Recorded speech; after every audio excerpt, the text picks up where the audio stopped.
সায়া তুমি কান্না করছো কেন? আম্মু ভাই আমাকে কার্টুন দেখতে দিচ্ছে না, আমাকে নাকি এক থাপ্পড় দিবে। আচ্ছা তুমি এখানে বসে বসে টিভি দেখছো কেন? তোমার স্কুলের দেরি হয়ে যাচ্ছে, তোমাকে বললাম না আমি রেডি হতে? বললাম স্কুলে যাবো না যাবো না যাবো না। একদম একটা চড় মারবো। মার সাথে বেয়াদবি করে। যাও রেডি হও। যাও।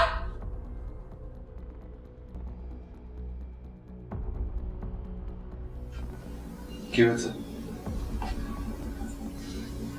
আর মধ্যে মনে কি হবে, পুরো বাসটা খারাপ হচ্ছে, একদম শ্মশানের মতো বেড়েছে। এখন আর কেউ ক্লাস ভাগে না, কাউকে স্কুলে পাঠানোর জন্য যুদ্ধ করতে হয় না। তোমার তো এসব ভালো লাগতো না। তুমি তো আসিফের যন্ত্রণা একদম অতিষ্ঠ হয়ে গিয়েছিলে। তখন তো বুঝতে পারিনি যে ইটের ভাটার বুকে আগুন জ্বলাতেই হচ্ছে সামনে। এখন আর বুঝে কি হবে? যা হয়েছে তোমার ডিসিশন হয়েছে।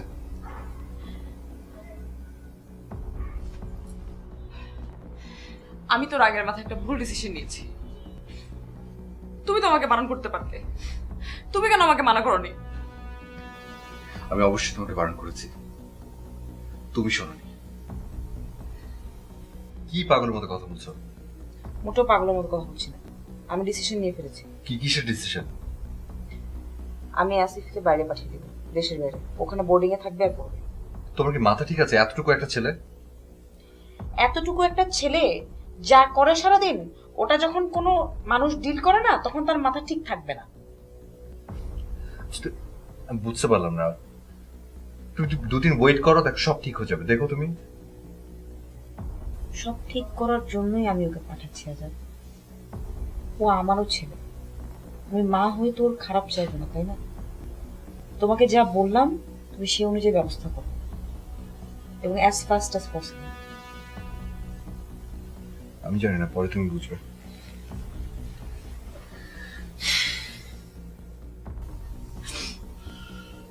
আমি তো শায়লা ভাবির কথা শুনে কনভিন্সড হয়ে গিয়েছিলাম। সে এত বড় সর্বনাশটা কেন করলো আমার? উনি কেন তোমার সর্বনাশ করতে যাবে? উনি আমাকে প্রথম সাজেস্ট করেছে আসিফকে দেশের বাইরে পাঠানোর কথা।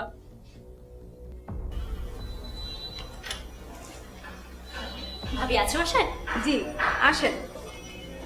কেমন আছেন ভাবি? আরে ভাবি, আমি এই তো ভালো আছি। এতদিন পর আমাদের কথা মনে পড়লো। আর বলবেন না ভাবি, আপনাকে বলেছিলাম না আমার একটা বোনের ছেলে দেশের বাইরে থাকে, ও এখানে বেড়াতে এসেছে। আর আপনি তো জানেনই আমার বোনের বাড়ি সেই চিটংয়ে, সেখানে গিয়েছিলাম। ও আচ্ছা, তো কেমন আছে আপনার ভাগ্নে? ও মা, ওর কথা তো বলতেই নেই। ভাগ্নে তো আবার এমনি থেকে আগে থেকে ফর্সা, তার উপর এবার দেখি কি একেবারে দুধে আলতা বরণ হয়েছে। আর সে কি ব্যবহার, কি আদব কায়দা! ও